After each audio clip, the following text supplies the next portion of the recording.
on the traditional lands of the Kusepsum and the Lekwungen ancestors and families who've been here for thousands of years. And as well, I'm working from home right now, and I'm on the unceded territories of the Cowichan peoples. So really, really grateful to be able to be on these lands, and especially at this time, great to reflect on what that means and appreciate where we get to be. So no matter where we are joining from right now, I always like to take this moment to appreciate where we are today.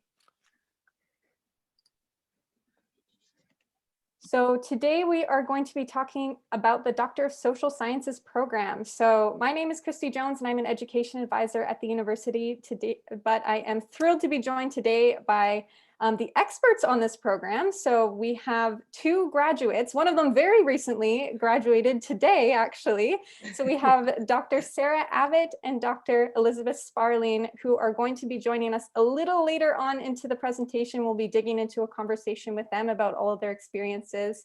And then as well, Dr. Mary Bernard, who is a professor and the program head for this program. So welcome to all of you for joining today. Okay, and we also have, I should also mention some wonderful folks behind the scenes who are helping out with the session today. So we're joined by Mark Dickinson, who is one of my team members who will be helping out with the tech support today. So if you run into any issues with the technology, you're welcome to send him a direct message and he can help you troubleshoot from there. And we're also joined by Rhonda White from our enrollment team, who will be helping answer your questions in the chat box, as well as the program staff. I believe we have Pooja on here and Carol, and we might have Debbie and Daria on here. So we have a wonderful team of folks who are helping us out today. For the agenda, I'm sure you've been able to read through it, but I'll quickly go over it really quickly now. So we'll do a brief overview of the Royal Roads University experience. We'll go through the program at a glance. Then we will hear from our two alumni. And then at the very end, we'll go over the application process and requirements. Just taking a look at the chat box now to see who we have in the room. So if I'm looking at my other screen, that would be why. So we have Nazarene from Abbotsford, Terry from Port Angeles, wonderful, Toronto, Edmonton, Ontario, Colorado, Turkey. Wow, so we have people joining from all over the world today, which is really, really awesome. Thank you so much, everyone. Alrighty, so if you are unfamiliar with who we are and Royal Roads as a campus, you can see here the top left-hand corner is Hatley Castle. So this was built in the early 1900s. And it was really originally a residence for some locals on the island, but then since it's been used as a military college, it's been used for film projects and things like that. And most recently, it's been used as a main hub for Royal Roads University, our campus. On the top right-hand corner there, you can see the Japanese gardens. So this is just one of the gardens that you can explore on our campus. We also have the Italian gardens, rose gardens, a croquet lawn, and lots of natural places that you can explore just adjacent to the castle. On the bottom right-hand corner, we have Esquimalt Lagoon. So you can also kind of see the ocean in the photo of the castle right behind there. So we are right on the water, which is quite lovely. If you love nature, this is a great spot. It's a bird sanctuary, so there's lots of stuff for you to explore and check out down by the water there. And then on the right-hand corner there is just a bit of an ode to the fact that we've been doing online learning for 25 years. So the fact that you may not be on campus for a lot of your program or most of your program, it doesn't mean that you don't get the same experience. And this experience is really tailored to your success and being able to learn from no matter where you are in the world, and being able to bring your own place into your learnings as well. So this is just a quick snapshot about our campus if you are able to come visit us, even if you don't take this program. We're also an Ashoka U Changemaker campus. So this is a designation that's been given to a select number of universities, and we're really proud of it. What it means is the type of education we provide is very interdisciplinary, it's very entrepreneurial, it's very solutions oriented. So that is what you can expect to have infused throughout all of our programs here at Royal Roads. And with that, I am going to hand it off to you, Mary, to take us through the program a little bit more. Thanks a lot, Christy. And welcome, everyone. It's great to see such a good turnout today. I'm going to take you through the nature of the doctoral program.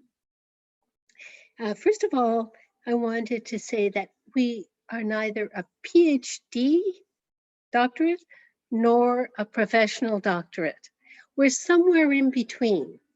And for those of you who are not familiar with the differences in the two designations, at a conventional university, say for example at U of T, you could either do, for example, a doctor of education, an EDD, which would be more practical or professional in its orientation, or you could do a PhD in education, a Doctor of Philosophy in Education.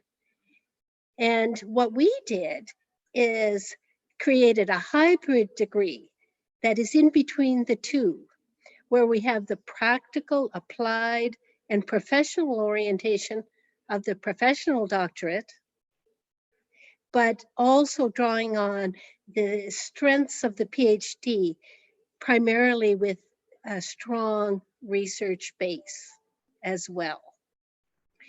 So in many ways, we created this degree to be an alternative to either the professional doctorate or to the more conventional PhD. We spent time, quite a few years actually, talking with other universities, worldwide actually, to see what might be most appropriate to us, given that our university as a whole is interdisciplinary in nature. We don't have any disciplines. We don't have a biology department or an English department or anything like that. All of our programs are thematic in their orientation. For example, at the master's level, you could take a peace and human security degree, or you could take environmental management degree. So very much that whole solutions-oriented approach that ties directly into careers as well. Many people use this degree as a jumping off point to a new level of work, or maybe a deviation from work that they're already doing. But no matter why you come to this degree, when you're here, you will be looking at complex real-world solutions to issues that you have identified and feel that you want to spend 4 years working on. And I think that's it for that slide. Thanks, Christy.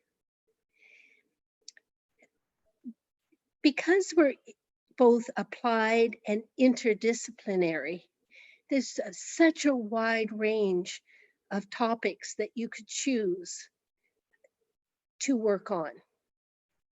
I've listed there some of the areas that students work within: climate change, gender studies, Indigenous issues, healthcare policy, education, to name a few.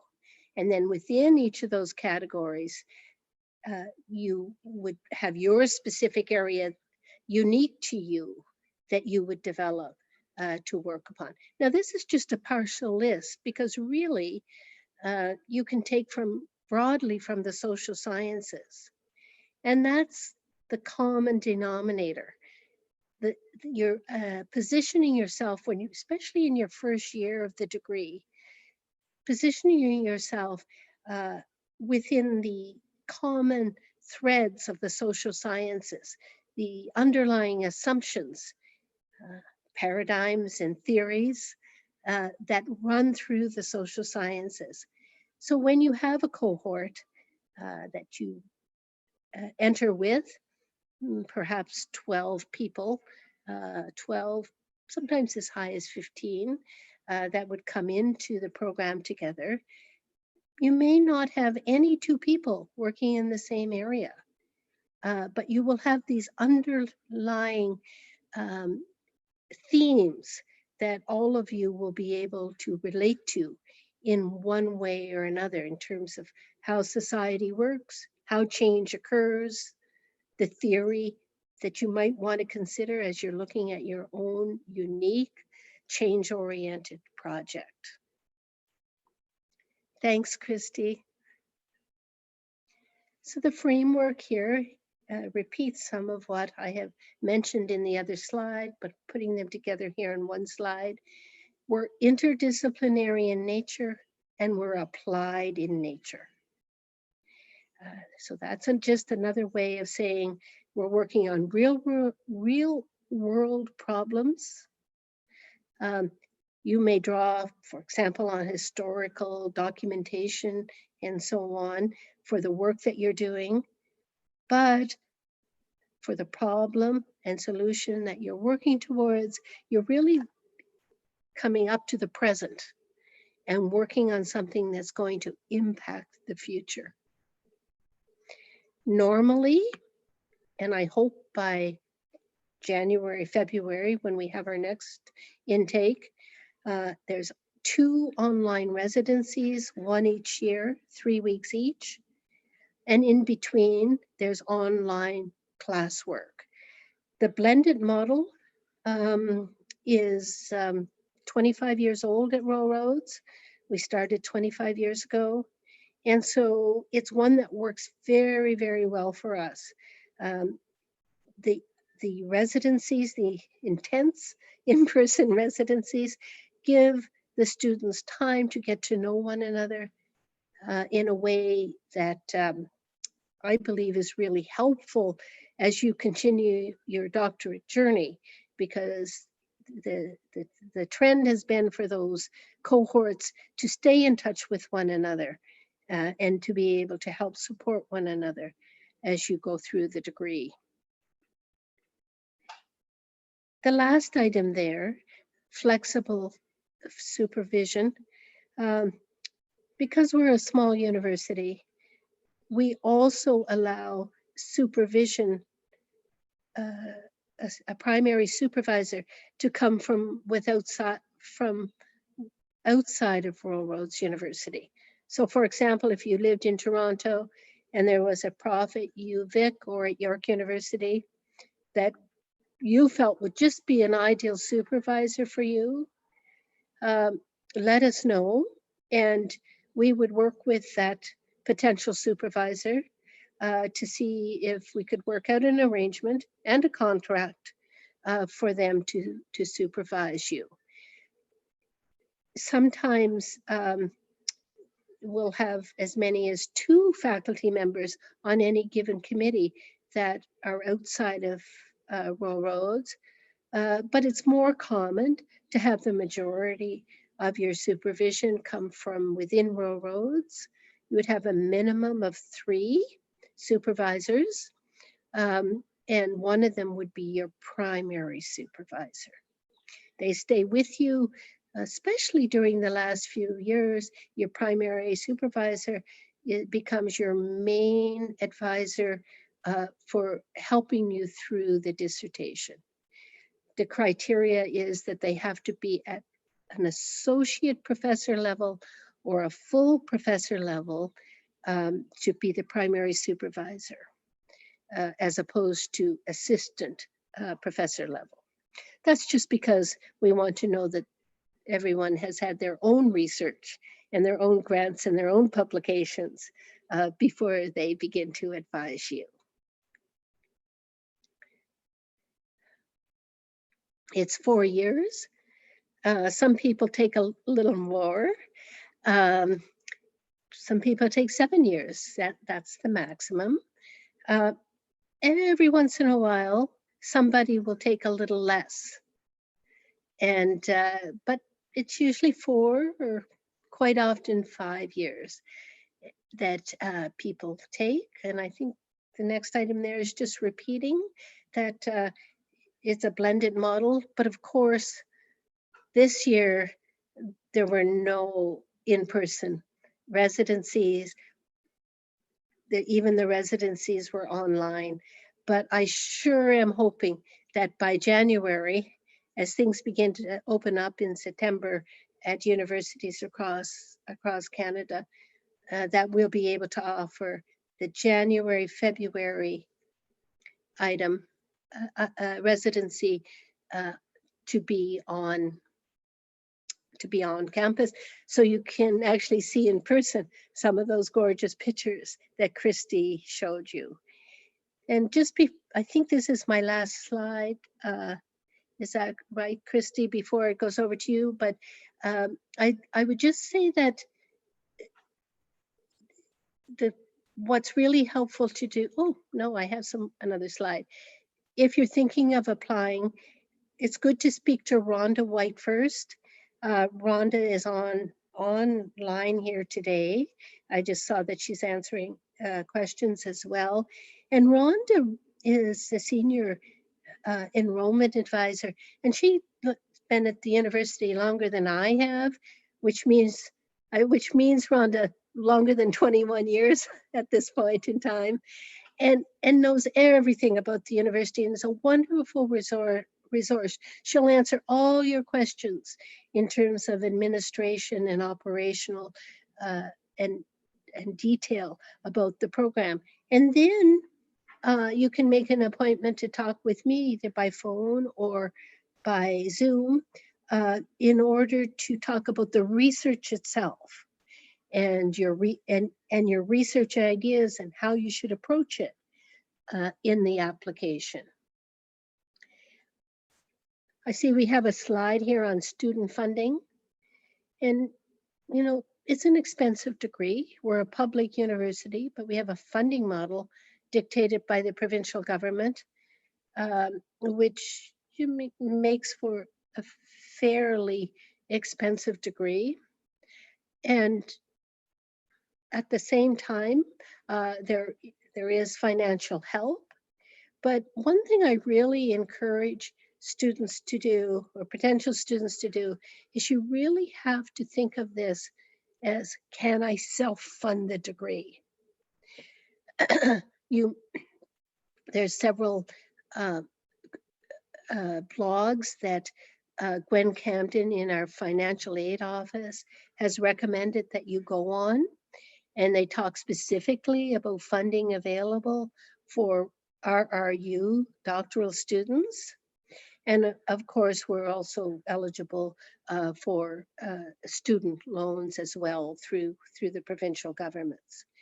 But it's very important that you think through the cost of the degree and the amount that you would be spending each year, roughly 20,000 plus, and before you make your application. And we're as successful as any other university in terms of getting external funding, for example, through the Social Science and Humanities Research Council, but one never knows, right? All of these processes are competitive. One that I would note at the bottom there is the MyTax Accelerate. We've been very successful at this grant. In fact, I'm not certain if we ever were turned down for one. Our doctoral projects are very suited to the MyTax program, which is also a federal program. But the catch is half of the funding must come from another organization. But we do have a lot of students using that, and you can use it multiple times, not just one time. Thanks, Christy. Perfect. Thank you, Mary. And with that, I'm going to stop sharing my screen. And I wonder, Mary, if you can introduce our two guests today to start off the conversation. Okay. Thanks, Christy. So I'm going to introduce Dr. Elizabeth Sparling. Dr. Sparling graduated a few years ago from Royal Roads University. She'll speak more about her program, but I asked Liz to join us today because she did a beautiful job of her dissertation, and she used a methodology called narrative inquiry in her study of children with autism aging out of the provincial systems. And it's a wonderful example of also of blending your career goals with your dissertation goals. I'd also like to introduce Dr. Sarah Abbott. Sarah just very recently finished, and Sarah did a dissertation by portfolio, while Liz did a dissertation monograph.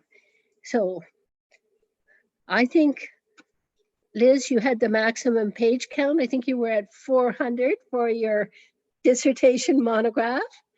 And whereas the dissertation by portfolio is you have a synthesis paper which describes your methodology and literature and so on.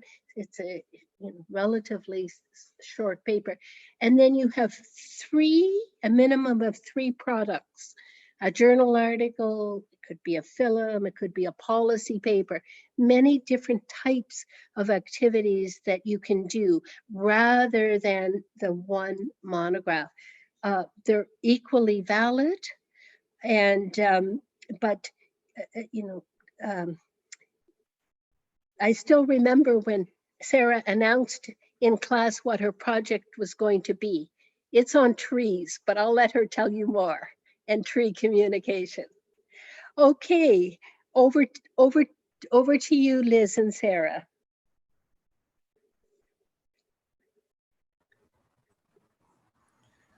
Hi, I'm Liz Sparling, and yeah, I did my dissertation by monograph.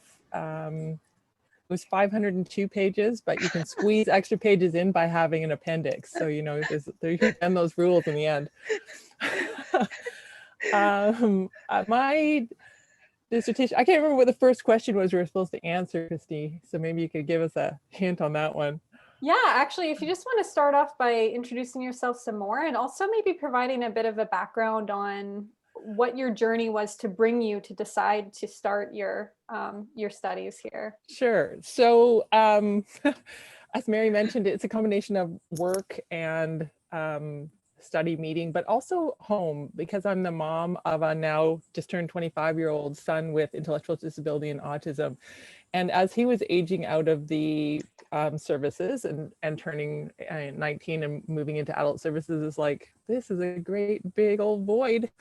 And so as it was funny for him, like, he can't be the only one going into the void. It's like, so as you do more work and research within the community, because I work primarily with children in my real job, I was like, there's nothing out there. So I was trying to fill a hole. So that's what I was doing with my doctoral work, was trying to bridge a gap with regards to planning for long-term care, long-term goal setting for young adults with developmental disabilities, and how do we bridge that? Because it's one thing to be in school, which is, you know, 15 years. It's another thing, what do you do for the next 70 years of your life?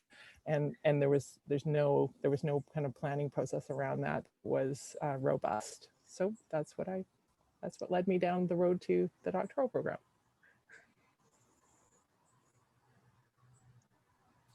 Wow, Liz, that sounds amazing. I'm looking forward to your other answers. My name is Sarah Abbott. Hi, everybody. It's nice. It's a pleasure. It's an honor to be here.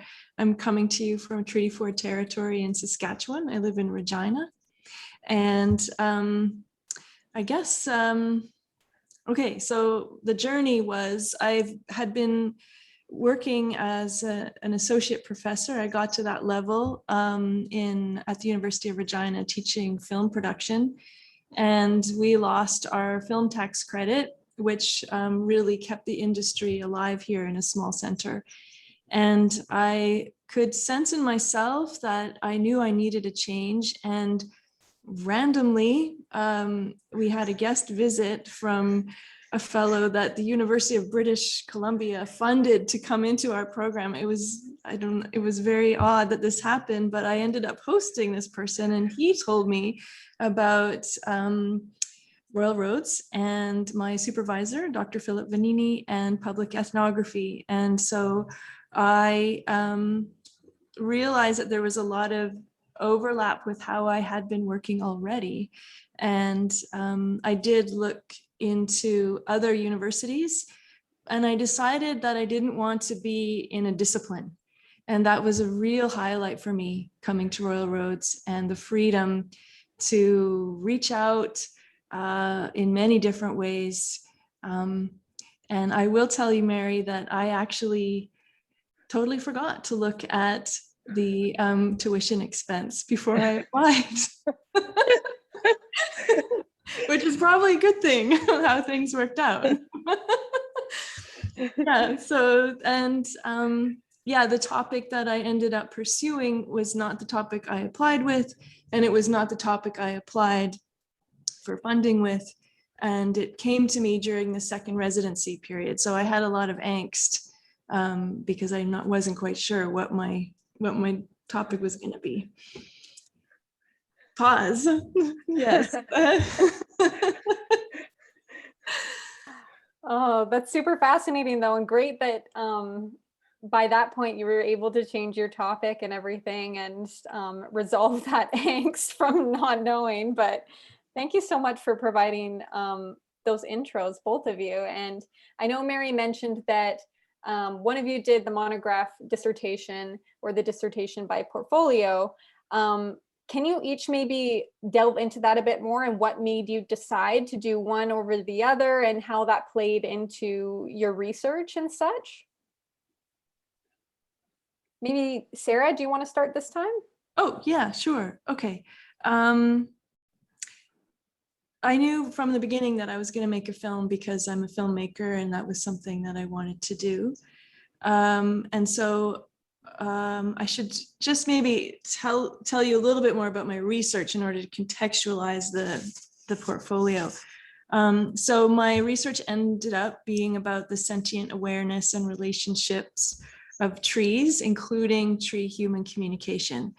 And yes, as Mary said earlier, when I announced that I was going to be doing the sentience of trees, looking at trees in that way, there was a lot of like shock and awe on campus.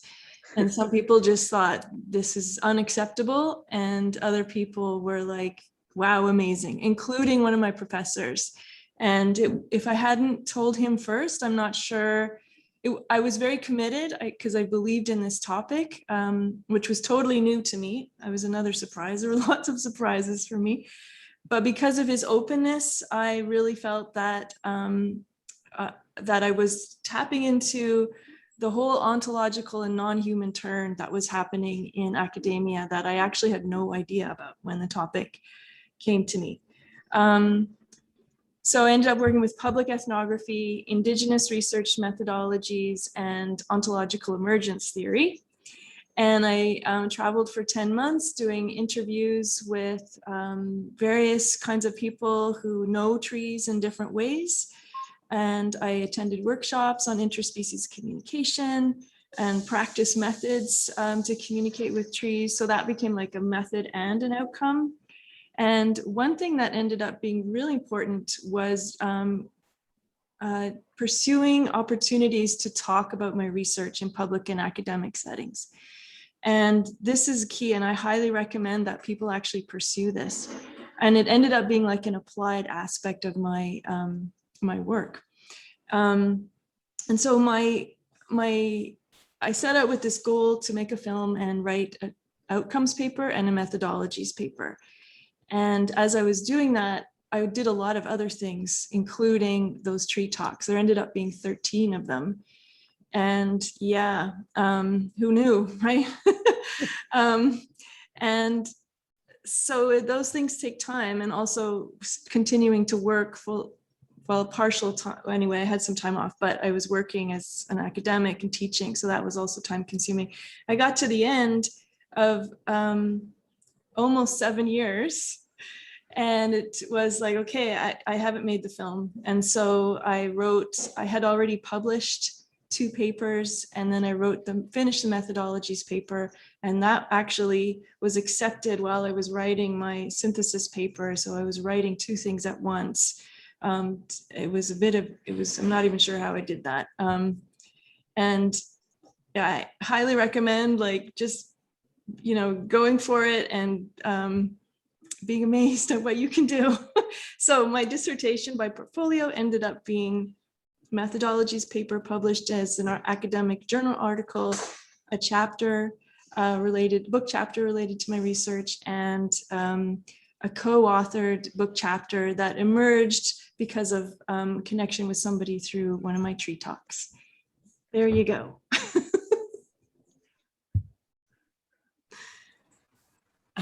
All right. I did the monograph, the tome, as we refer to it at the house, because I have no special talents like Sarah. No, just kidding. The primary reason I chose monograph was because of the intended audience. I felt that I needed to do something more traditional, just because of the interdisciplinarity aspect of it, to have it accepted within education and community living British Columbia and Ministry of Children and Family Development. It was crazy enough the topic I was doing outside of the norm, let alone doing it in a different format, forget it. So I chose the monograph predominantly because of the audience for which it was intended. I completed in 3 years and 6 weeks. It was a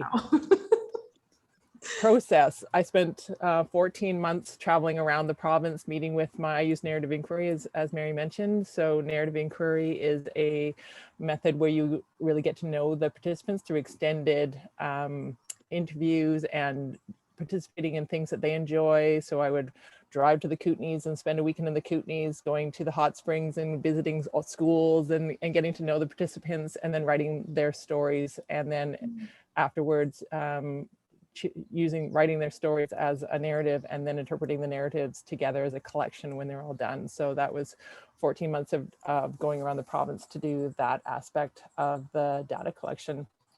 And then all the fun stats and all the great parts that comes afterwards was also included within that. But yeah, I think for me, it was, I need that discipline to get things done. Just after I started the doctoral program, I quit my long-term steady job and started my own company. So that was a good time just to add things into the mix. So I ended up like with 60-hour, 80-hour work weeks while trying to do the doctoral program. So for me, a monograph worked well because the best advice I ever got from Mary was write every day at the same time, every day. So that for me really fits into my personality. And so I found the monograph in that sense a successful way for me to go.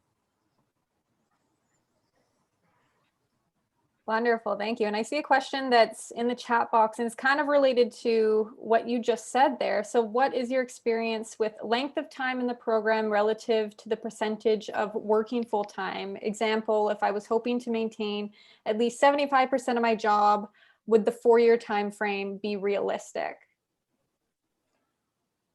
I think so. It depends on, I think, your other demands. Like, do you like your family? My spouse, God bless the man, he was like fantastic. He went to the concerts and did all the stuff with my son while I was off doing stuff. So it really depends on the other demands within your life as well as work. So and balancing that, and yeah, just where does your balance point fall? Yeah, I would agree with that and add that it also depends on the context of your research.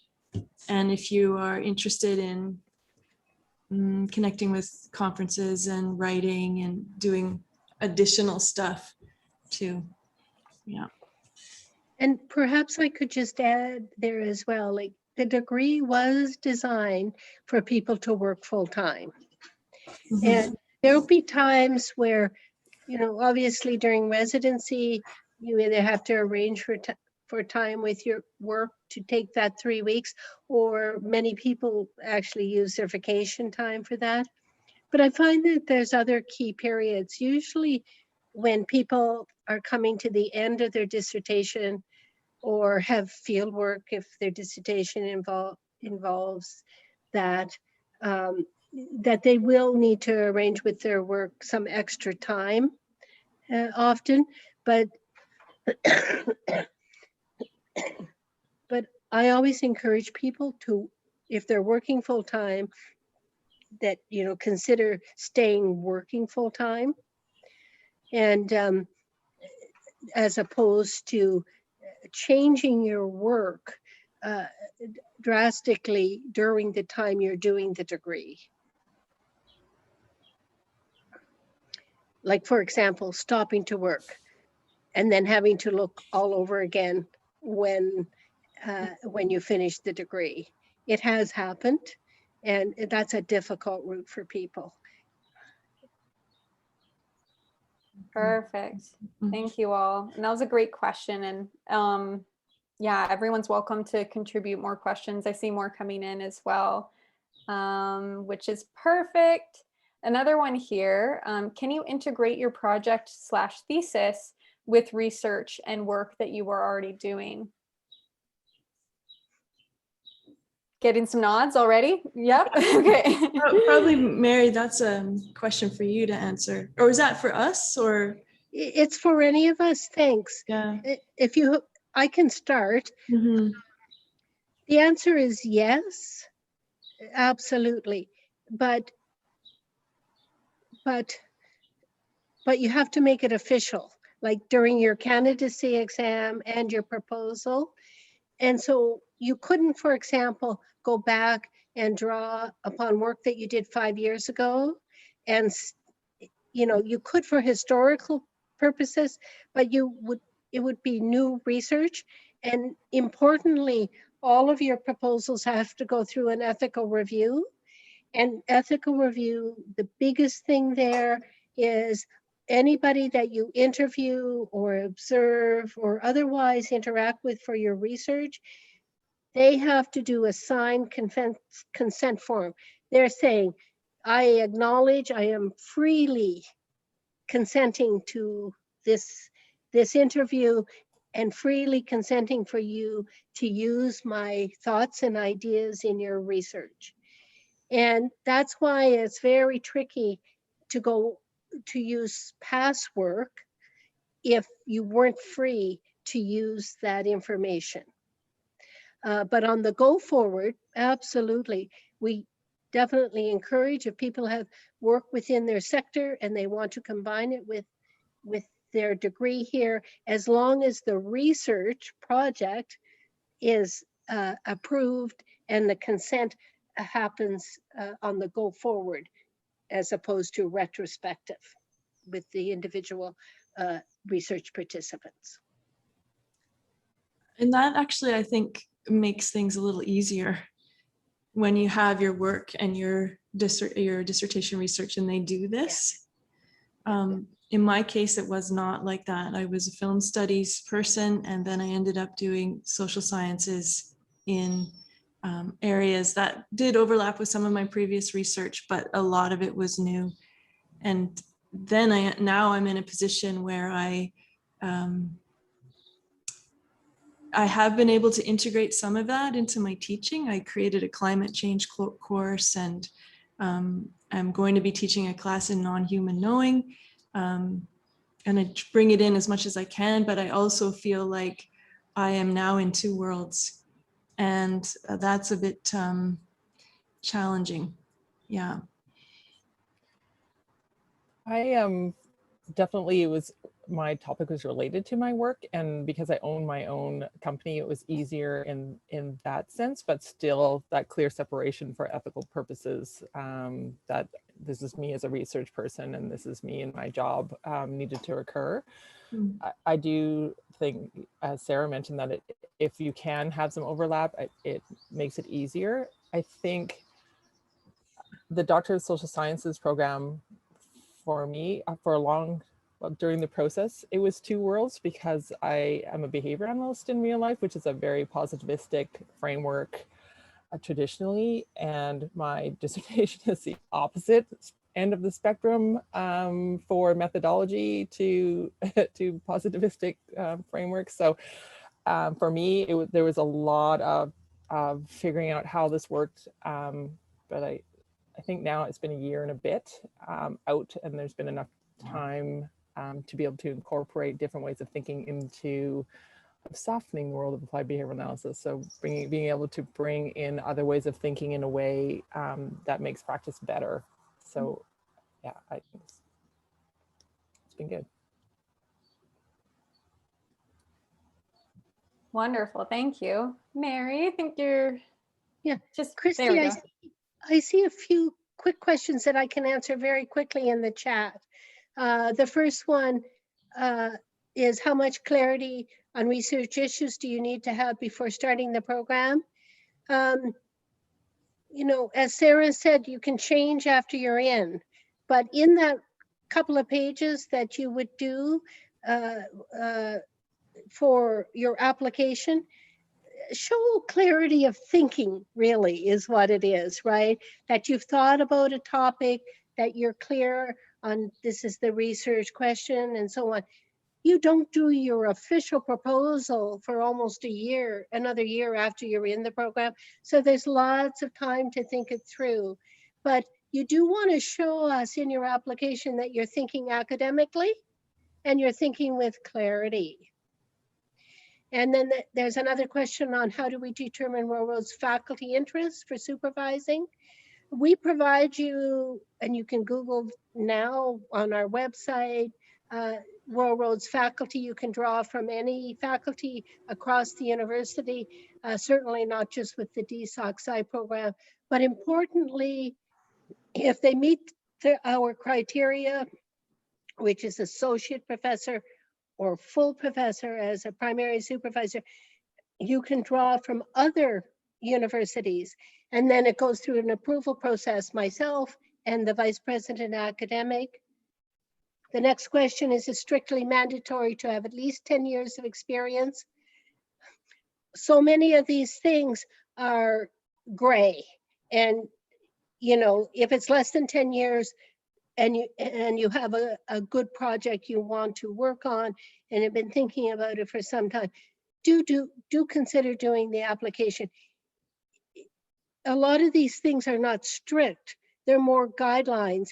In this case, we want to make sure that people understand it's not students coming right out of a master's degree at 23 or whatever, 22, and going right into a doctorate. You know, it's people that we're attracting who have life experience and importantly, work experience and have been involved in progressive positions or leadership positions as they continued in the workplace. And it's the adult learner that we're seeking to attract. There's one, I'm going to skip the question that Sarah and Elizabeth can answer after this, in terms of what they're doing now. And okay, I think that was I think I've covered those quick questions. Just regarding supervisory faculty, I actually was super excited to be able to connect with people around the world. And when I came in, we could have up to 5 people. So I took full advantage of that, and I had my supervisor from Royal Roads and a professor from Royal Roads, and then somebody from University of Minnesota, who's now in Boston, University of Iceland, and a fellow in Spain. And because my topic was so different, I actually reached out to somebody who was quite a prominent scholar in the area, and I emailed him and I asked him if he'd be on my committee, and he said yes, and it was amazing. Yeah, actually that was with 2 of them, and then I happened to meet the other one at a conference. I just want to say that when you start the process, be open to change. I went in with my topic in mind, and a research methodology in mind that was not narrative inquiry, but that changed during the directed study. So be open to change going in, because I think that broadens your opportunities and experiences that a doctoral program can bring. Yeah, I totally agree. And that's the kind of slogan of Royal Roads, right? Life changing. And the intensity and the content of the coursework is mind-changing in many ways. After the first residency, I actually thought I had a brain injury. It felt like that. But I realized actually that it was super useful to be super intense and working so hard at these like high thinking levels, because it helps later when you're under deadline pressures. But yeah, just the course material is amazing. It's just like opens up your ability to know a whole new world of thinking and being in research. I went into the first residency scared to death. It'd been 20 years since I'd been to school. So yeah. That's amazing. I actually, every once in a while I hear from people, or I ask them like, how's your residency throughout like all of our programs? And they're like, it's too soon to talk about it. Like, they're like, I'm still processing it, because it is, and I've been through the process in a different program myself, and they are really designed to have that like life-changing experience. As cheesy as that sounds, it makes sense once you go through the process, for sure. Yeah. And the whole program. Oh, that's so awesome. Is there any other points that you want to touch on about your experience in the program in general, and what it was like to do the online portions and then be on campus for those intensive residency periods, or anything? I had the fortune of being on campus, so I finished just at the beginning of COVID. So I defended with no audience, which was fabulous. But I was on campus for the residencies and stuff, and I think that was really, really valuable for building the cohort and cheering each other on, and whiskey night at the castle. So we had some really team building opportunities, even though we're all studying something different. Like there wasn't any of us that had a similar topic whatsoever. So it was really, but still, and we're still in touch. Only 3 of us have finished so far in my cohort. And so we're still cheering the rest of the remainder of the cohort on towards the finish. So I think the model of some on campus where you really get to know the people with the in-between online courses, I thought that's a really great model. I agree. Yeah, we had nobody with the same kind of work background or research trajectory, and that was amazing and fascinating, because it just expands your knowing. And I think the residency is also really important because it gives us a chance to get out of our familiar environment and be in a new place. And I think it just heightens the mental absorption of what's going on. And it also enables us to focus even more. And even when we're working offline, I remember just like pushing it all the time, pushing. I remember I got up to make some tea at the end of an assignment and went into the other room and came back after I'd finished 2 days later, 2 days later.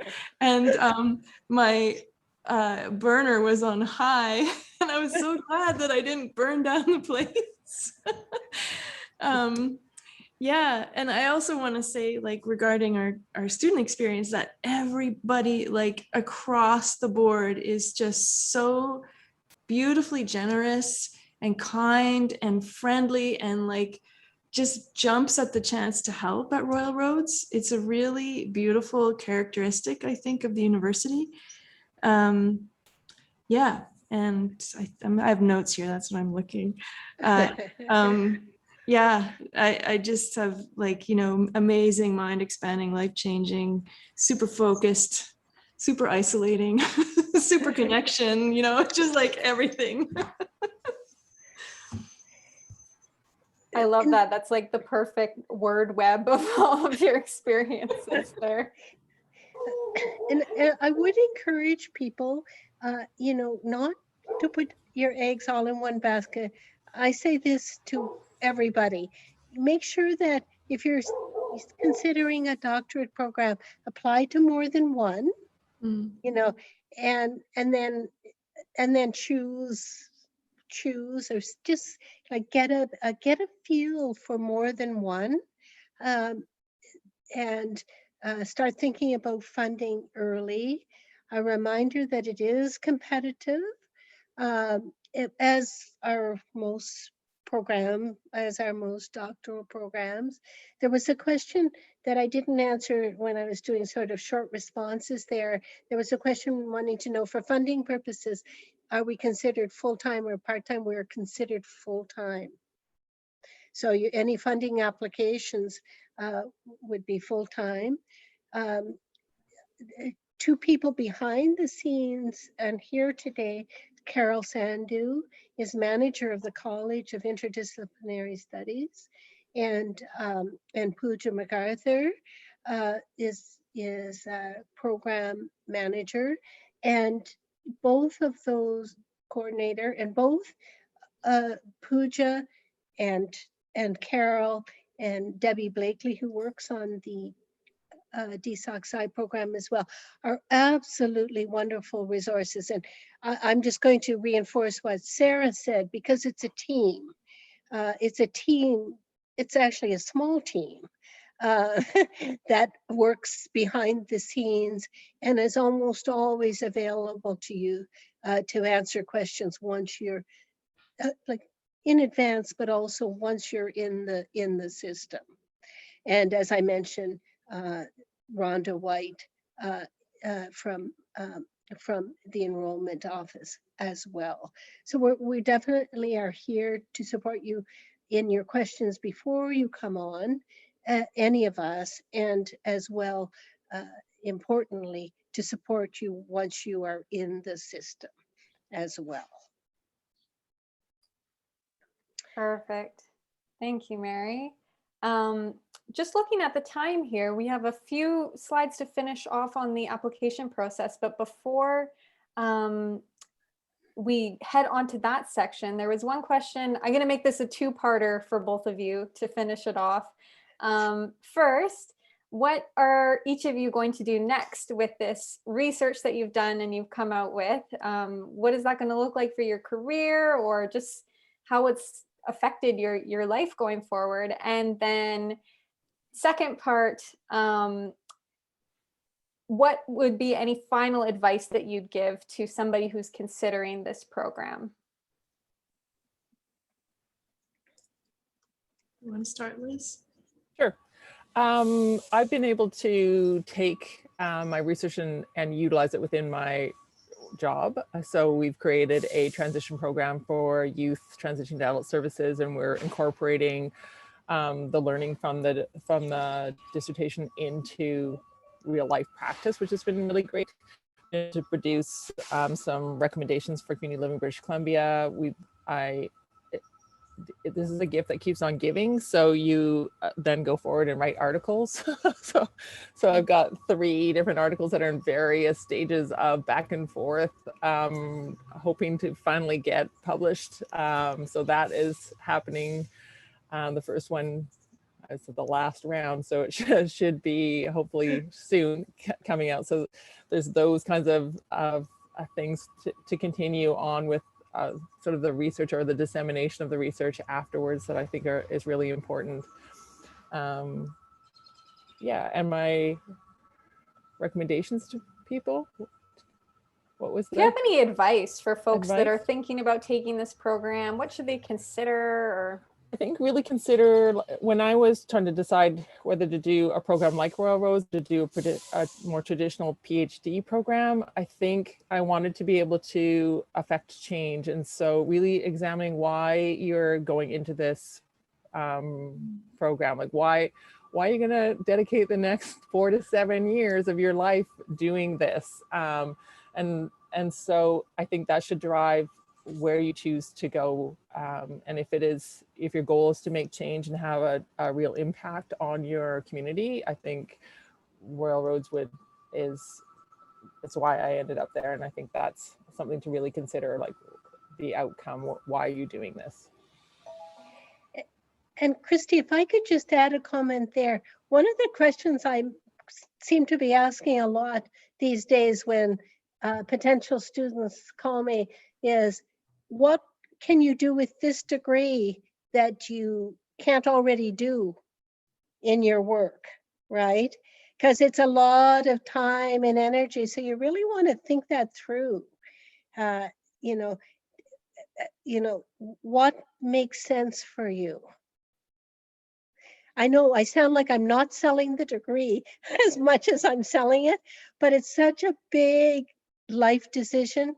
You really, really want to be clear to go in when you're going into it. It's a big chunk of your life and your energy.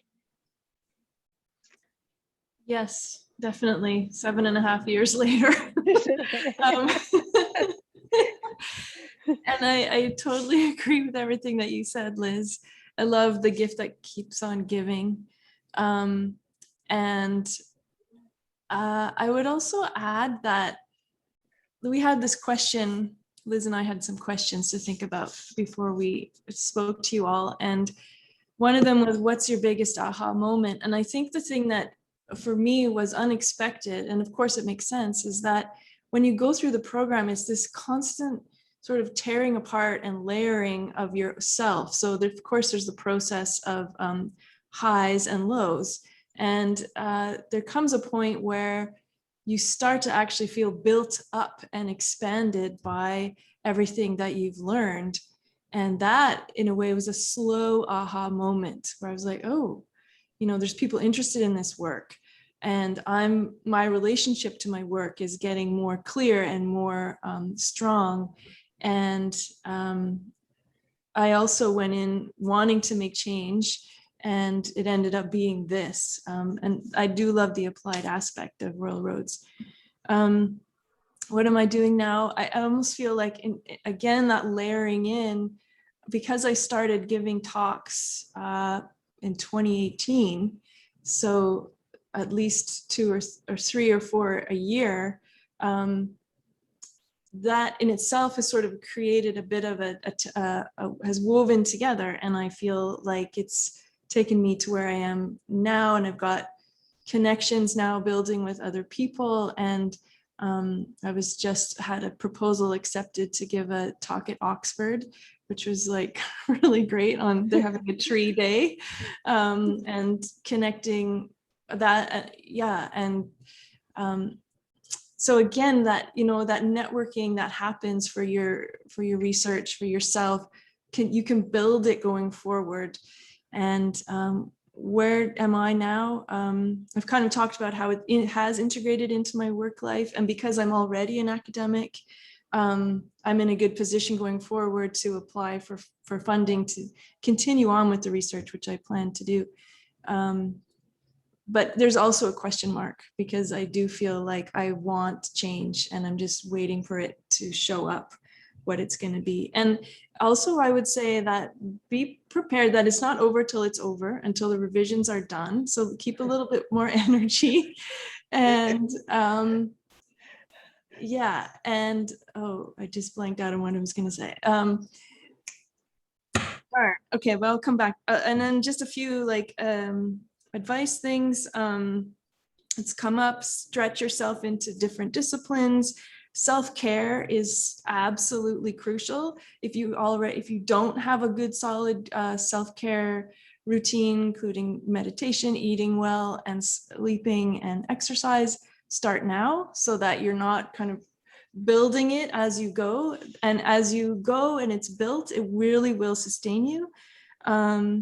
Royal Roads has excellent student supports for stress and counseling if you need it, and take full advantage of that.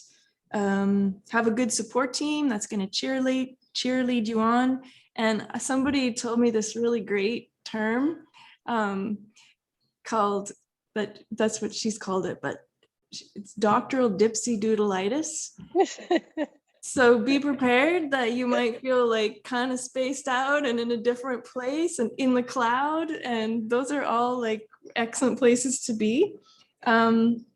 And yeah, Royal Roads funding opportunities is excellent, the way that they present opportunities on that blog.